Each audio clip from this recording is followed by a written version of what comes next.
दोस्तों, डेजर्ट रोज एजुकेशन के online platform पर आपका स्वागत है। देखिए, अपन प्रजामंडल पढ़ रहे थे। राजस्थान में जो प्रजामंडल आंदोलन थे उनकी सीरीज पढ़ रहे थे अपन। आज अपन बात करेंगे अलवर प्रजामंडल की। और जो पिछली क्लास में मुख्य रूप से जो बड़े बड़े जो प्रजामंडल बने थे उनकी बात कर चुके हैं। एक अपना बड़ा प्रजामंडल बसता है मेवाड़, ठीक है। तो उसकी भी हम नेक्स्ट क्लास में अपन बात कर लेंगे, मेवाड़ प्रजामंडल और शाहपुरा प्रजामंडल की। आज अपन बात करेंगे अलवर प्रजामंडल और करौली प्रजामंडल। देखिए भाई, आपको एक थोड़ा बता दूं, जो करंट से रिलेटेड जो मामला है, जो दो स्टेट्स में चुनाव हुए हैं उनके रिजल्ट आ चुके हैं। एक स्टेट में बीजेपी की सरकार बनी है, एक स्टेट में कांग्रेस की सरकार बनी है। यानी गुजरात में बीजेपी की सरकार लगातार 7वीं बार बनी है। 182 टोटल विधानसभा सीटें हैं, ठीक है। 156 भारतीय जनता पार्टी को मिली है और 17 सीटें कांग्रेस को मिली है गुजरात में। 5 सीटें आम आदमी पार्टी को मिली है और जो 4 सीटें जो निर्दलियों को मिली है, ठीक है। देखिए, लगातार 7वीं बार सरकार बन चुकी है भारतीय जनता पार्टी की गुजरात में। इसके बाद में अपन बात करते हैं हिमाचल प्रदेश की। हिमाचल प्रदेश में कांग्रेस की सरकार बनी है। टोटल 68 सीटें हैं विधानसभा में। वहां पर 40 सीटें कांग्रेस को मिली है और 25 सीटें भारतीय जनता पार्टी को मिली है और 3 जो सीटें हैं निर्दलियों को मिली है, ठीक है। तो ये थोड़ा करंट का मामला था, थोड़ा देख लेना। वैसे अपन एक जो करंट की क्लास बनाएंगे नेक्स्ट टाइम में, भाई कुछ दिनों से नहीं बन पा रही है लेकिन अब बनाएंगे तो बात करेंगे आगे और ढंग से, ठीक है। बहुमत के लिए गुजरात में तो चाहिए 92 सीटें, ठीक है। 92 यानी 50% प्लस 1 सीट चाहिए होती है बहुमत के लिए। और जो हिमाचल में चाहिए भाई बहुमत के लिए 68 का आधा और 1 करोड़, ठीक है, प्लस में 1 करोड़, 34 प्लस 1 35 सीटें चाहिए हिमाचल में। देखिए, अब बात करते हैं अपन अलवर प्रजामंडल की।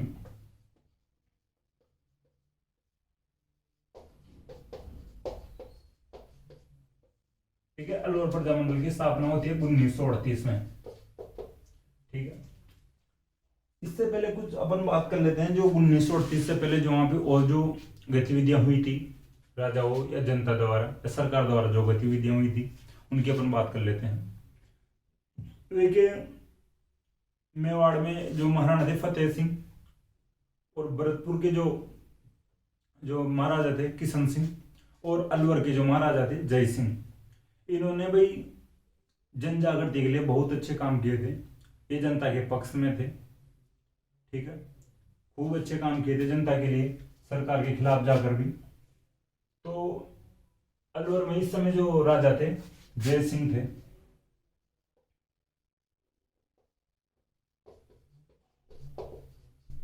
ठीक है। जय सिंह इस समय राजा थे। देखिए, 1938 में राजा नहीं थे जय सिंह। अपन बात कर रहे हैं 1938 से पहले की, प्रजामंडल स्थापित होने से पहले की। तो अलवर में जब राजा जय सिंह थे, इनका टाइम पीरियड देखिए 1903 से 1933 तक रहता है जय सिंह का, ठीक है। 1933 तक ये राजा रहते हैं, लेकिन 1938 में यानी प्रजामंडल की स्थापना के समय के राजा नहीं रहते हैं, थोड़ा ध्यान रखना। अलवर के राजा है भाई जय सिंह। देखिए, ये अंग्रेजी सरकार के खिलाफ जाकर भी या अंग्रेजी विरोधी दृष्टिकोण को अपनाया था इन्होंने और जनता का साथ दिया था और जनता के बीच में खूब चर्चित भी रहे थे। खूब अच्छे काम किए थे, समाज सुधार भी इन्होंने किए थे। देखिए, एक तो इनकी जो एक मजाक वाली बात बताऊं, जो एक अपने राजस्थान के लिए तो अच्छी बात भी हो सकती है भाई, अच्छी बात भी होगी। देखिए, राजा महाराजा लंदन जाते रहते थे तो इंग्लैंड गए थे एक बार। उस समय वहां पे घूम रहे थे, जो भाई मॉर्निंग वॉक के लिए गए होंगे या मार्केट में गए होंगे घूमने के लिए।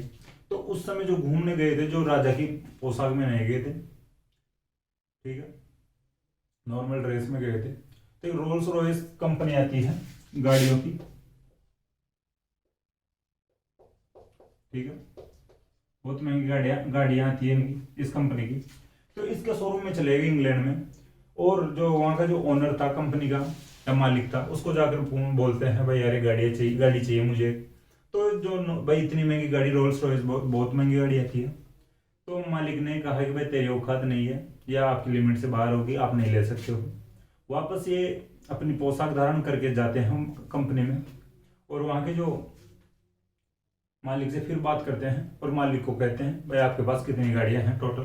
तो लगभग उस समय उस कंपनी में थी भाई 6 गाड़ियां थी। मालिक कहता है 6 गाड़ियां भाई अपने पास। और राजा कहता है, जय सिंह कहता है थैली में पैक कर दे 6 की 6 गाड़ियों को।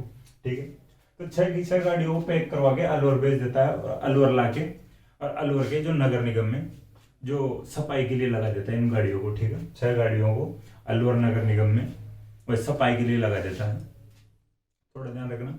तो कंपनी को धीरे धीरे बाद में पता चला कि भाई अपनी गाड़ियों को यानी रोल्स रॉयस कंपनी यानी रेटिंग डाउन होती है जनता के बीच में, इस प्रकार से छवि खराब होती है। तो रोल्स रॉयस कंपनी को पता चला तो उन जो मालिक ने या कर्मचारियों ने मैसेज करवाया इनके पास और कहा कि भाई आज के बाद में ऐसे गलती नहीं होगी, हमारे से गलती हो गई आपको पहचानने में, और कम से कम इसको नगर निगम से यानी सफाई से तो हटवा दो। ठीक है, तो इस प्रकार का एक किस्सा भी है भाई जय सिंह का, थोड़ा ध्यान रख लेना। ये भाई अदर फैक्ट मैं जानकारी के लिए आपको बता दी हूँ। देखिए 10 दिसंबर 1903 को अब बात करते हैं अपन प्रजामंडल जो स्थापित होता है उससे पहले की बातें करते हैं। 10 दिसंबर 1903 को बाल विवाह और अनमेल विवाह पर रोक लगाते हैं ये जय सिंह। अपन वैसे पिछली क्लासेज में बात कर चुके हैं जब अलवर का इतिहास पढ़ रहे थे। तो 10 दिसंबर 1903 को जय सिंह बाल विवाह और अनमेल विवाह पर रोक लगाते हैं। बाल विवाह आप सब समझते हो, कम उम्र में शादी करना। अनमेल विवाह की पहले मैं बात बता चुका हूं लेकिन फिर एक बार बता देता हूं भाई, लड़की और लड़के की उम्र में दिन रात का फर्क होना या उम्र में काफी अंतराल होना। एग्जाम्पल दिया था मैं निक जोनास और प्रियंका चोपड़ा। मेवाड़ के लाखा जी का भी मैं एग्जाम्पल दिया था शायद आपको। चुंडा शादी नहीं करते यानी मेवाड़ के यानी उस समय हंसाबाई से, और लाखा करते हैं। ठीक है, तो वो भी एक अनमेल विवाह था भाई। उम्र काफी ज्यादा होना एक कैंडिडेट की, यानी या तो लड़के की 50 साल मान लो, लड़की की 25-30 साल मान लो, ये या लड़की की 50 साल मान लो या लड़के की 25-30 साल मान लो। और एक एग्जाम्पल और आपको अगर पता हो तो भाई ये हो सकता है, देख सकते हो आप एग्जाम्पल के तौर पे। जो फ्रांस के राष्ट्रपति थे मैक्रो, हर इन कुछ दिनों पहले यानी कुछ समय पहले वो चर्चा में रहे थे जब राष्ट्रपति बने थे। उन्होंने अपनी क्लास टीचर से शादी की थी। पहले 9वीं 10वीं में थे उस समय उन्होंने प्रपोज किया था लेकिन मैडम ने भगा दिया दम खा के। फिर भाई राष्ट्रपति बने तब वापस प्रपोज किया या वापस कॉल किया, मैसेज किया कि भाई अभी भी मैं तैयार हूँ आपके से शादी करने के लिए। तो वो अपने हस्बैंड से तलाक लेती है और फिर मैक्रो से शादी करती है। देखिए वो लगभग 68 साल की थी। उनकी जो पत्नी, उनका नाम मुझे याद नहीं आ रहा, मैक्रो की पत्नी, और जो मैक्रो थे लगभग 42 साल के। मैक्रो की जो पत्नी थी वो 68 साल की। उसके एक बड़ा लड़का था 48 साल का लगभग और छोटा बेटा था 44 साल का। और मैक्रो खुद 42 साल के थे, यानी उसके बेटे एक बार जो उसकी पत्नी के साथ जो बेटे आए थे वो भाई उसके बेटे हो गए एक प्रकार से।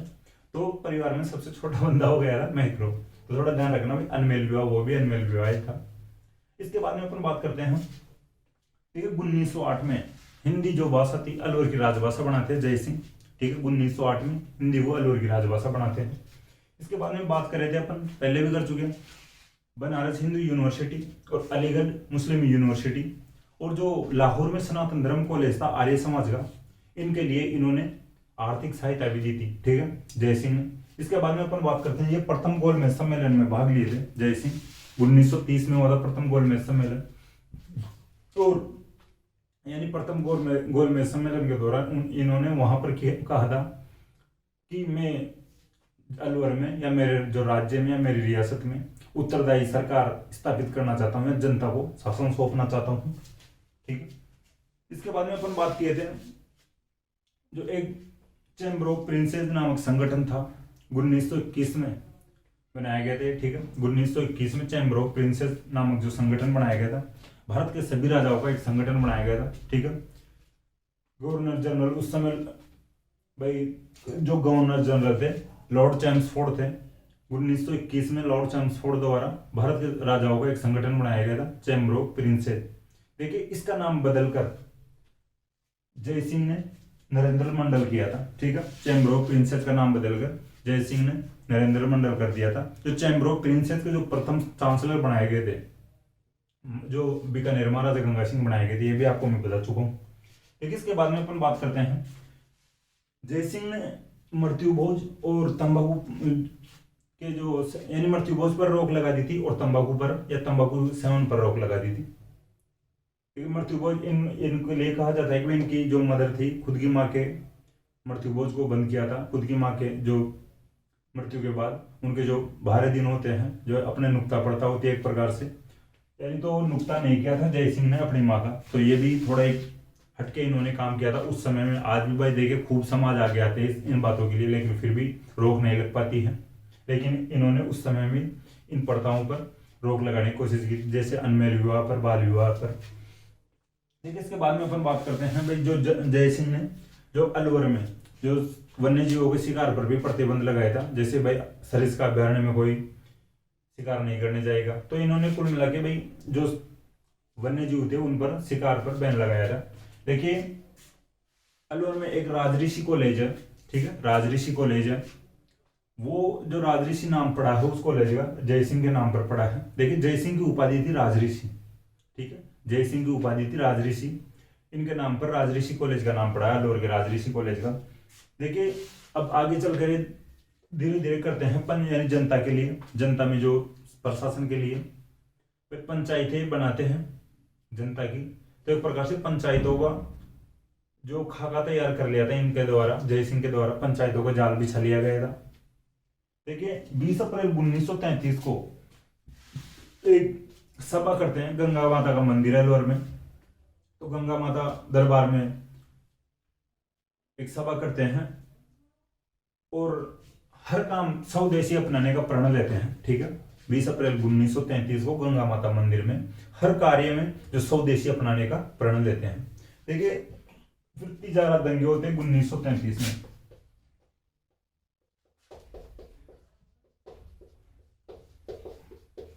ठीक है, तिजारा में दंगे होते हैं 1933 में। देखिए इन दंगों में हालांकि अब अंग्रेज इनसे परेशान हो रखे थे, इनकी भूमिका रही हो नहीं रही हो, लेकिन अंग्रेजों को तो कुछ तो क्लू चाहिए था, बस उनको तो थोड़ी सी एक चिंगारी चाहिए थी, फिर तो आगे उनका जो करना ही होगा भाई, वो जो चाहेंगे वो ऐसे ही करेंगे वो तो अंग्रेज तो तिजारा में दंगे होते 1933 में। इन दंगों में जय सिंह की भूमिका बताकर अंग्रेज जय सिंह को भाई 2 वर्ष के लिए इंग्लैंड भेज देते हैं, ठीक है, 2 वर्ष के लिए इंग्लैंड भेज देते हैं। देखिए एक वायली नामक बंदा था, इसको यहाँ का प्रशासनिक जो अधिकार थे, जो प्रशासन सौंपा गया था अलवर का, जय सिंह को 2 वर्ष के लिए इंग्लैंड भेजने के बाद में भाई वायली संभालेगा यहाँ का प्रशासन, ठीक है। लेकिन वापस 2 साल बाद में जब जय सिंह आता है तो इनकी छवि वैसे की वैसी रहती है जो पहले थी, 2 साल पहले थी, वैसी ही छवि अब रहती है। अंग्रेजों को लगा कि यार इसकी छवि तो, पर्सनैलिटी या छवि इसकी डाउन नहीं हो रही है, ये वापस इतना ही करिश्मा बना रखा है, जनता के बीच में प्रसिद्ध हो रखा है। तो इनका जो बाहर भेजना का प्लान था ये 15 साल के लिए वापस बढ़ा दिया गया था, ठीक है, 15 साल के लिए या 15 वर्ष के लिए वापस पेरिस भेज दिए गए थे, ठीक है। तो 19 मई 1937 को इनकी फिर पेरिस में ही मृत्यु हो जाती है। 19 मई 1937 को यानी पेरिस में मृत्यु हो जाती है।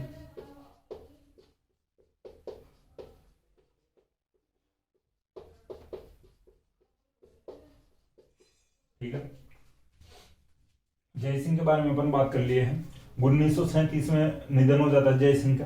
अब देखिए इनके बाद में एक सामंत के बेटे को लाते हैं अलवर में। एक सामंत था, पड़ोसी को जागीर का सामंत होगा, उसका जो बेटा था तेज सिंह राजा बनता है, ठीक है।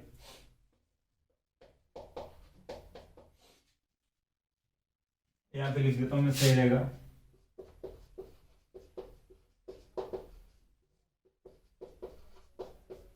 तेज सिंह राजा बनता है। इनके निधन के बाद में, जय सिंह के बाद में सामंत का बेटा था भाई। देखिए अब इसके बाद में अपन बात करते हैं तो किस प्रकार से, देखिए थोड़ा अब ये ध्यान रखना, प्रजामंडल की स्थापना के समय जो अलवर का राजा था तेज सिंह था, ठीक है, अलवर का राजा था तेज सिंह था। प्रजामंडल की स्थापना के समय इस जो भाई इंपॉर्टेंट राजा का नाम आता है जय सिंह का, तो आप फ्लो में ये मत कर देना कहीं भी अलवर प्रजामंडल के दौरान राजा जय सिंह था। अपन पहले की बात की है अभी तक, जो जय सिंह खुद समाज सुधार किस प्रकार से करता है, इससे जो अंग्रेज फिर परेशान हो जाते हैं, इनके जो इनके इसके द्वारा जो कार्य किए जा रहे थे। भाई देखिए आज भी ऐसा होता है, जो कोई नेता आगे बढ़ने की कोशिश करता है, जो कोई बंदा आगे बढ़ने की कोशिश करता है, बड़े नेताओं द्वारा या समाज के बड़े लोगों द्वारा उसके पैर खींचे जाते हैं। तो कांग्रेस जो सॉरी अंग्रेजों द्वारा यानी जय सिंह को भी डाउन करने की प्लानिंग चल रही थी। तो इनको पहले तो इंग्लैंड भेजते हैं, फिर बाद में 15 वर्ष के लिए पेरिस भेजते हैं, और 1937 में इनका निधन पेरिस में हो जाता है। ठीक है, देखिए जो तेज सिंह राजा बना था, इसको अलवर की जनता ने स्वीकार नहीं किया था, और अलवर के जो युवा लोग थे उन्होंने अलवर में तिरंगा फहरा दिया था। ठीक है, देखिए एक जगह है पुरजन विहार।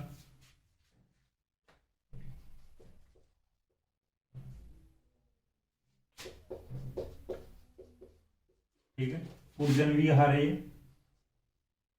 यहाँ पर अलवर के युवकों ने तेज सिंह को राजा स्वीकार नहीं किया था, और पुरजन विहार में यानी तिरंगा फहरा दिया था विरोध में। ठीक है, तो देखिए अब इसके बाद में 1933 में अलवर में कांग्रेस समिति गठित की जाती है। 1933 में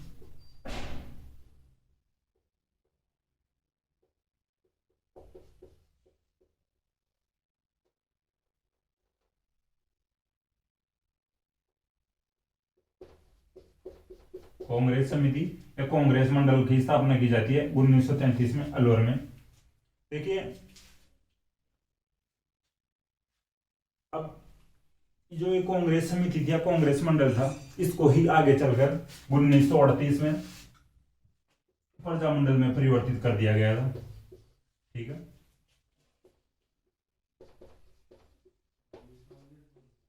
ठीक है, कांग्रेस मंडल बना था, कांग्रेस समिति बनी थी 1933 में। देखिए इसको ही आगे चलकर कालांतर में प्रजामंडल के रूप में परिवर्तित कर दिया गया था।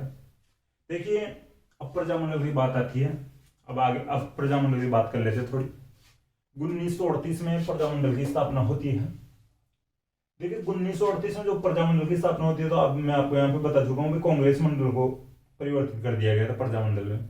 लेकिन जो सरकार थी ये इस प्रजामंडल को प्रजामंडल के नाम से स्वीकार नहीं कर रही थी। ठीक है, पिछले और भी प्रजामंडलों में अपन ने पढ़े हैं भाई, जो यानी सरकार प्रजामंडल के रूप में स्वीकार नहीं करती थी, भाई अलग ही फिर नाम रखा जाता था, उसका थोड़ा चेंज कर दिया जाता।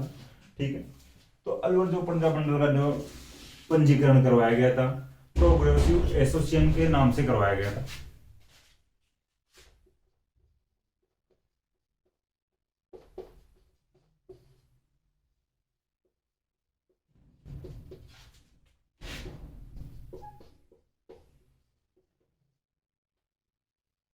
ठीक है, अलवर प्रजामंडल का जो पंजीकरण करवाया गया था, ठीक है, अलवर प्रजामंडल का पंजीकरण प्रोग्रेसिव एसोसिएशन के नाम से करवाया गया था 1938 में। ठीक है, देखिए अब संस्थापकों की बात करते हैं। देखिए हरिनारायण शर्मा का थोड़ा नाम ध्यान रखना, हरिनारायण शर्मा इंपॉर्टेंट है अलवर प्रजामंडल से संबंधित। देखिए कुंज बिहारी लाल शर्मा भी नाम आता है, लेकिन आप हरिनारायण शर्मा का नाम तो ध्यान रखना ही।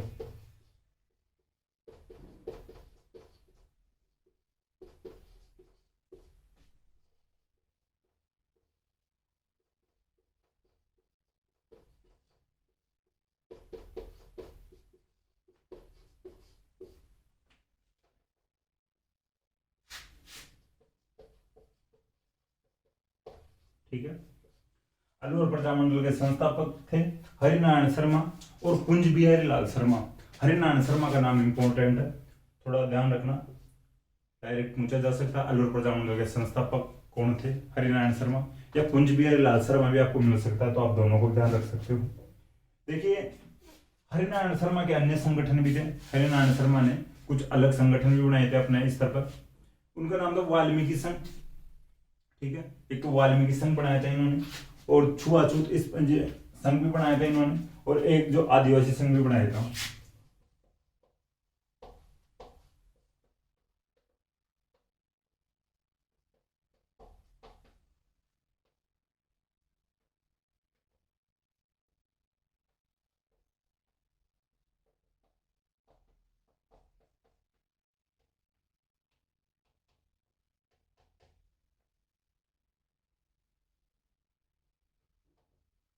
ठीक है। ये 3 संघ बनाए थे हरिनारायण शर्मा ने। अनटचेबिलिटी जो एक कमेटी बनाई थी, ठीक है, या उसको छुआछूत या अस्पृश्यता संघ भी कहते थे। आदिवासी संघ बनाया था इन्होंने, और वाल्मीकि संघ बनाया था। हरिनारायण शर्मा के संगठन थे भाई, ठीक है, तीनों संगठन थे हरिनारायण शर्मा के थे, ये थोड़ा ध्यान रख लेना। अस्पृश्यता संघ जिसे छुआछूत संघ भी कहा जाता था, वाल्मीकि संघ, ठीक है, और जो एक संघ था आदिवासी संघ, ठीक है। देखिए इन्होंने नीची जो जातियां थी उनके लिए ये अपने जो घर में जो मंदिर थे उन मंदिरों को खुलवा दिया था, ठीक है, ये थोड़ा ध्यान रख लेना। हालांकि इस प्रकार के जो क्वेश्चन आएंगे मेंस वाले एग्जाम्स में लिखना होता है, जो मेंस को 10 या 5 नंबर के जो क्वेश्चन बनते हैं उनमें लिखना पड़ता है अपने को अदर डिटेल जो, ठीक है। तो ये इन तीनों संगठनों का ध्यान रखना जो हरिनारायण शर्मा के द्वारा बनाए गए थे। देखिए प्रजामंडल ने एक आंदोलन चलाया था 1938 में। वहां की जो सरकार द्वारा, अलवर की सरकार द्वारा स्कूलों में फीस में वृद्धि कर दी गई थी, ठीक है, स्कूलों में फीस में वृद्धि कर दी गई थी अलवर सरकार द्वारा। तो 1938 में स्कूलों की जो फीस वृद्धि के खिलाफ इन्होंने आंदोलन चलाया था, ठीक है, तो ये थोड़ा ध्यान रखना। और उत्तरदायी जो सरकार की भी मांग की थी इन्होंने इस आंदोलन के द्वारा 1938 में चलाया गया था। देखिए 1-2 जून 1941 को जागीर माफी प्रजा सम्मेलन भी चलाया था इन्होंने, जागीर माफी प्रजा सम्मेलन।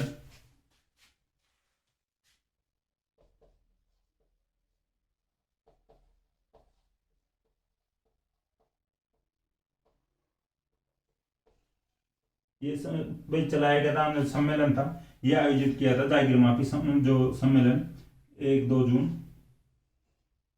1941 को, ठीक है।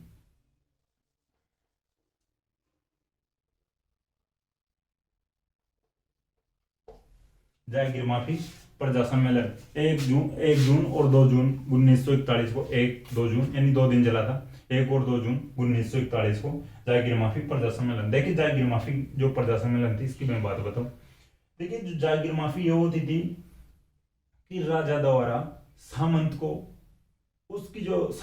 जो क्षेत्राधिकार आता था जिस जमीन पर, उस जमीन का राजस्व नहीं लेना, वो जागीर माफी कहलाती थी। यानी उस जागीर की जो किसी प्रकार का राजस्व नहीं लेते थे राजा, यानी कोई खुशी खुशी में भाई दे देता होगा, ठीक है, फ्री कर देता होगा, तेरी जागीर फ्री है तो इसके ऊपर कोई राजस्व नहीं लेगा या तेरे से कोई राजस्व नहीं लेगा। यानी सामंत तो राजा को राजस्व नहीं देता था। जो जागीर माफी वाली जो जमीनें जागीरें होती थी उन जागीरों पर सामंत राजा को टैक्स नहीं देता था या राजस्व नहीं देता था, लेकिन जो सामंत होते थे वो जनता से कर ले लेते थे, ठीक है, या कर बढ़ा कर लेते थे या ज्यादा कर ले लेते थे, और वो कर सामंत के पास ही बचता था। तो ये जागीर माफी जो प्रजा सम्मेलन में चलाया गया था भाई इसके खिलाफ कि भाई राजा तो आपसे कर ही नहीं ले रहा है या राजस्व नहीं ले रहा है, आप ले रहे हो जो भी कोई बात नहीं, लेकिन बढ़ा कर ले रहे हो। तो इसके विरोध में जो जागीर माफी प्रजा सम्मेलन चलाया गया था जनता द्वारा 1-2 जून 1941 को। ये बात आपको थोड़ा ध्यान रखना पड़ेगा। जागीर माफी वो मेन तो ये समझने की बात है जागीर माफी का मतलब होता क्या है। पर राजा द्वारा सामंत से राजस्व नहीं लेना, भाई जागीर फ्री कर दी जाती है राजा के द्वारा। भाई आज भी कोई अगर बड़े अधिकारी के सामने कोई छोटा अधिकारी को यानी छोटा सबॉर्डिनेट अच्छा काम कर देता है तो खुश होकर कुछ भी दे सकता है, उसको उपहार के तौर पे एक गिफ्ट है ना, तो थोड़ा ध्यान रखना। तो जागीर माफी मैं आपको समझा दिया हूँ क्या होती है। देखिए एक बात ध्यान रखना, वैसे अपन पहले जयपुर के लिए कर चुके हैं कि अलवर प्रजामंडल ने भी भारत छोड़ो आंदोलन में भाग नहीं लिया था, ठीक है।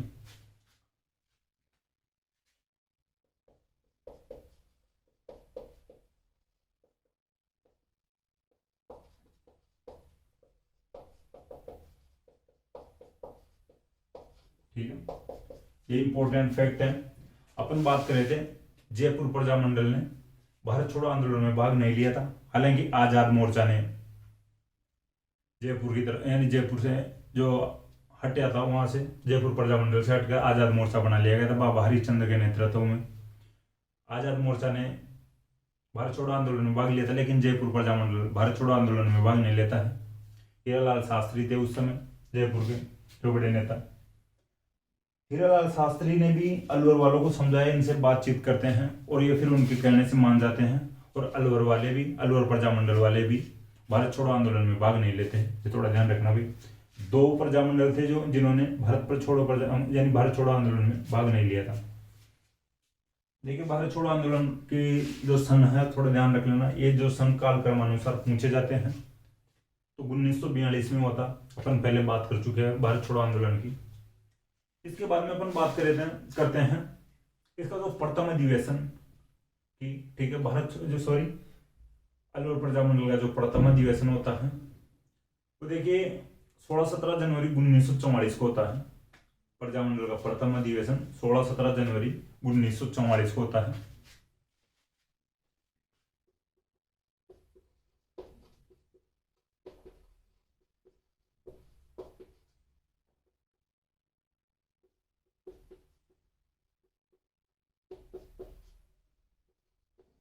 ठीक है, प्रथम अधिवेशन होता है अलवर प्रजामंडल का 16-17 जनवरी 1944 को।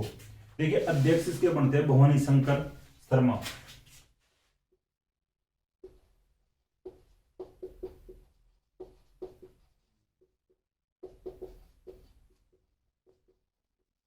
ठीक है, प्रथम अधिवेशन के जो अध्यक्ष बनते हैं भवानी शंकर शर्मा। देखिए उद्घाटन की बात आती है तो इस प्रथम अधिवेशन का उद्घाटन किया था जुगल किशोर चतुर्वेदी। ठीक है, तो राजस्थान के नेहरू के नाम से जाने जाते थे, जो राजस्थान के नेहरू के नाम से जाने जाते हैं जुगल किशोर चतुर्वेदी, इन्होंने उद्घाटन किया था। ठीक है, यहां पे लिख देता हूं मैं।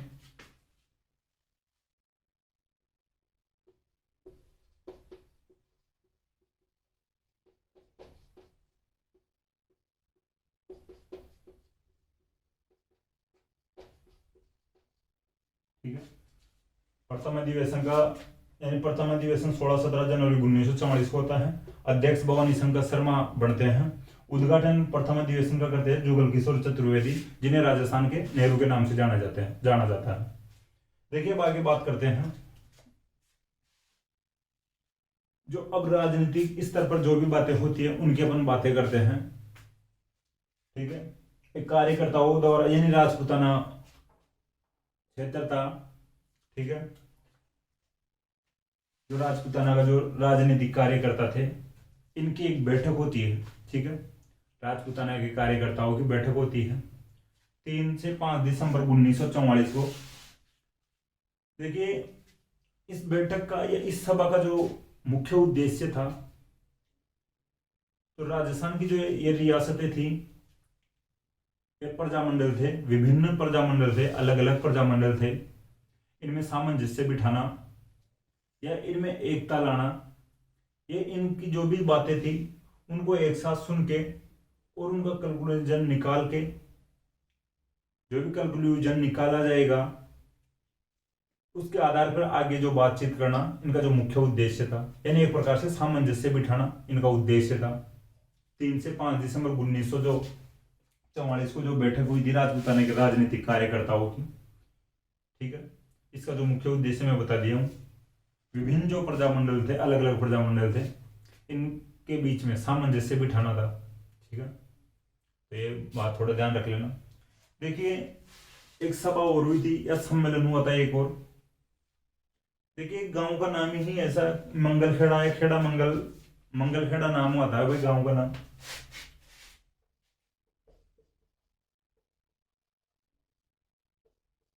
ठीक है, ये मंगलखेड़ा गांव था, गांव अलवर में। देखिए 2 फरवरी 1946 को खेड़ा मंगल जो गांव में मंगलखेड़ा गांव में एक सम्मेलन बुलाया जाता है। 2 फरवरी 1946 को मंगलखेड़ा गांव है, वहां पर एक सम्मेलन बुलाया जाता है। देखिए इस सम्मेलन में जो यहाँ के जो बड़े नेता थे, इन जो नेताओं को गिरफ्तार कर लिया जाता है। ठीक है, बड़े नेता थे या प्रजामंडल के या बड़े कार्यकर्ता थे, इनके द्वारा यहाँ पर जो मंगलखेड़ा गांव में सम्मेलन बुलाया गया था 2 फरवरी 1946 को, इसमें जो प्रजामंडल के कार्यकर्ताओं को गिरफ्तार कर लिया जाता है। देखिए अब जो गिरफ्तार हुए थे, एक गिरफ्तार कर लिया गया था इन कार्यकर्ताओं को, इनके जो गिरफ्तारी के विरोध में एक दमन विरोधी दिवस मनाया जाता है 8 फरवरी 1946 को।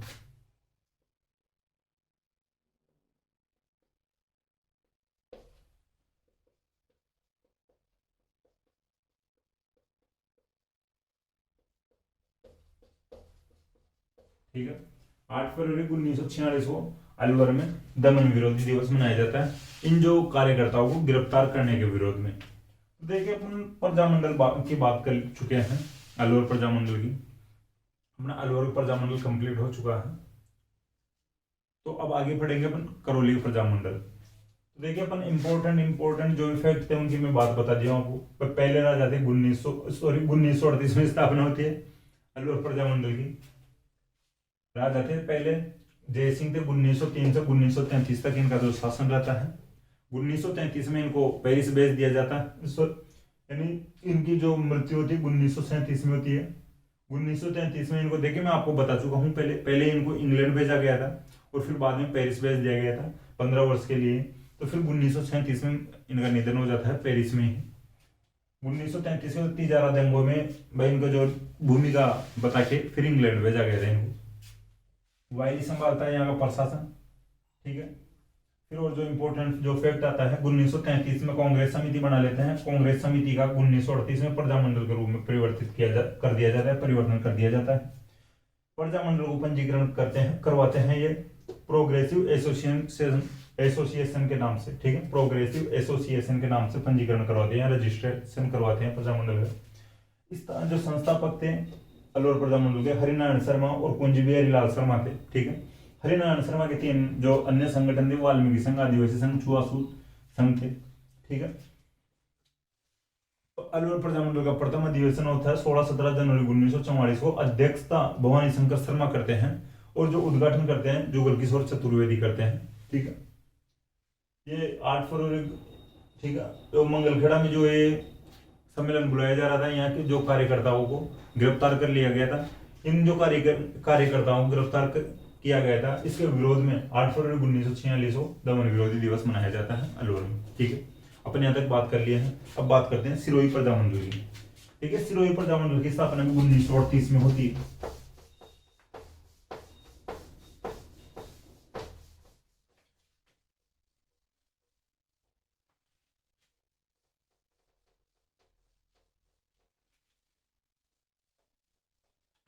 सिरोही तो थोड़ा छोटा ही प्रजामंडल है, ज्यादा जानकारी नहीं, फिर भी जो भी अपने सामने है उनकी अपन बात कर लेते हैं उस जानकारी की।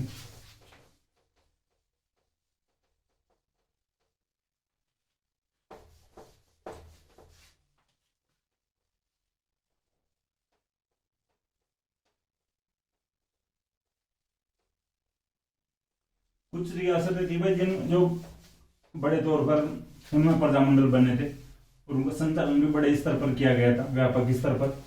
कुछ जो रियासतें थी वहां पर बड़े स्तर पर या व्यापक स्तर पर प्रजामंडल नहीं बन पाते, नहीं चल पाते हैं, ठीक है। जैसे अपन हाड़ौती की बात 2-3 मिनट में कर लिए थे कंप्लीट, तो ऐसे ही कुछ होते हैं भाई, आगे भी अपन बात करेंगे।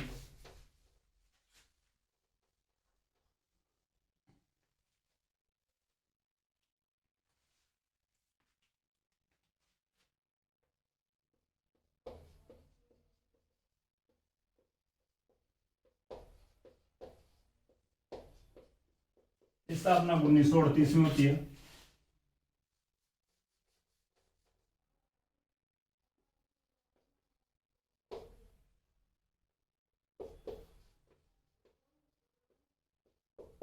देखिए जो करौली के इस समय राजा थे भीमपाल थे,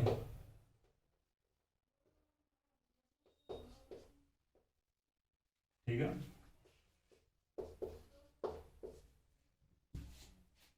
करौली प्रजामंडल की स्थापना होती है 1938 में।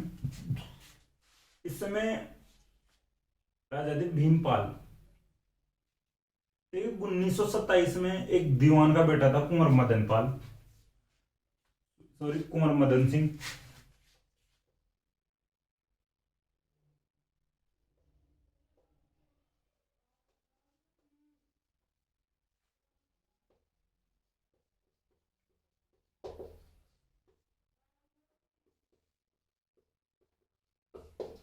एक दीवान का बेटा था भाई कुंवर मदन सिंह।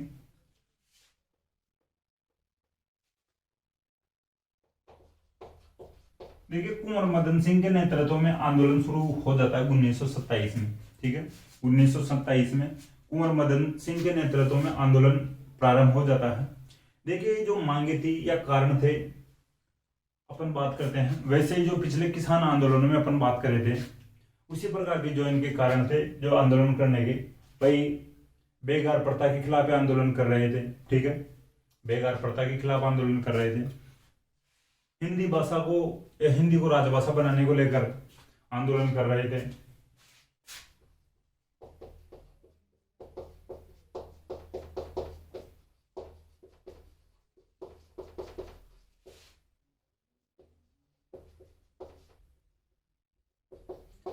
ठीक है। और देखिए आपको मैं नीमू चना किसान आंदोलन पढ़े थे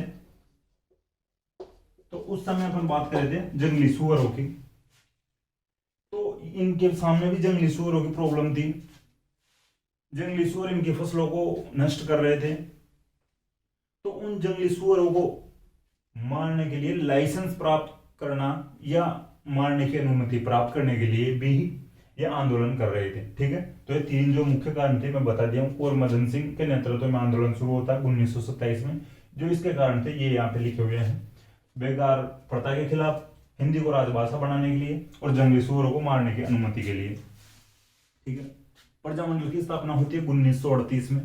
देखिए संस्थापक थे इनके त्रिलोक चंद्र माथुर, इंपॉर्टेंट है त्रिलोक चंद्र माथुर का नाम,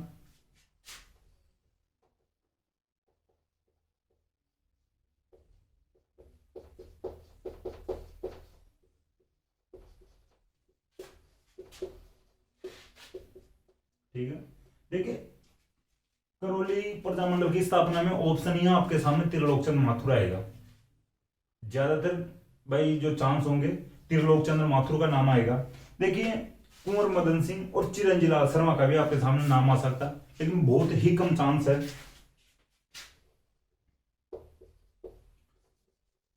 चिरंजी लाल शर्मा का ध्यान रख लेना आप थोड़ा,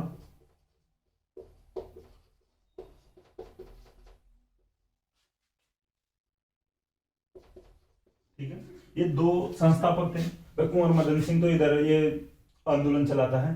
संस्थापकों की बात करते हैं, करौली प्रजामंडल के संस्थापक त्रिलोक चंद्र माथुर, त्रिलोक चंद्र माथुर इंपोर्टेंट थे, थोड़ा नाम ध्यान रख लेना, स्टार लगा लेना आप। चिरंजी लाल शर्मा का भी आप नाम लिख लेना, ठीक है।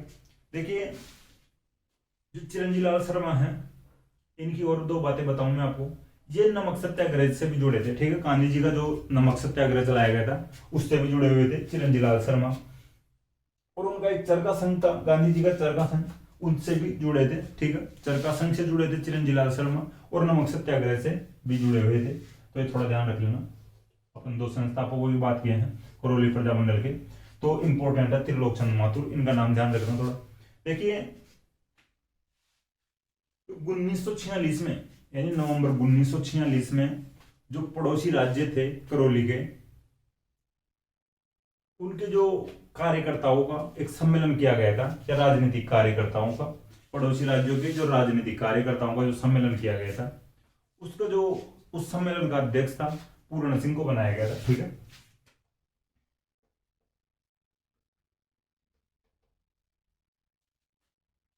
ठीक है, नवंबर 1946 में पड़ोसी राज्यों के जो राजनीतिक कार्यकर्ताओं का एक सम्मेलन बुलाया गया था, उस सम्मेलन का अध्यक्ष बनाया गया था पूर्ण सिंह। हालांकि इतना ज्यादा इंपॉर्टेंट नहीं है, लेकिन फिर भी मैं आपको बता दिया हूँ अदर जानकारी के लिए। तो ये अपना देखिए करौली प्रजामंडल भी कंप्लीट हो चुका है। तो आज अपन ने बात की है अलवर प्रजामंडल और करौली प्रजामंडल की। अब नेक्स्ट क्लास में अपन बात करेंगे मेवाड़ और शाहपुरा प्रजामंडल की, और आगे जो धीरे धीरे करके सभी प्रजामंडलों को कंप्लीट करेंगे अपन। और स्टार्टिंग में अपन ने जो दो स्टेट्स में जो इलेक्शन हुए उनके जो रिजल्ट आया है उनकी बात किए थे। करंट का मैटर है भाई, थोड़ा ध्यान रख लेना, आप भी ध्यान रख लिया करो करंट का, साथ साथ अगर करंट को तैयार करते हो तो बहुत ही अच्छी बात है।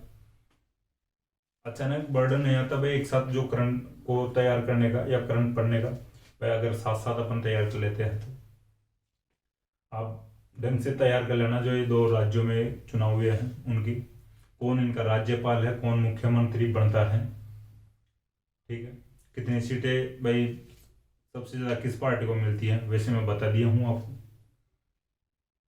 ठीक है, तो मुझे आशा है कि क्लास आपको पसंद आए। क्लास अगर आपको पसंद आए तो क्लास को लाइक करें, कमेंट करें और अपने दोस्तों के साथ शेयर करें। थैंक यू दोस्तों।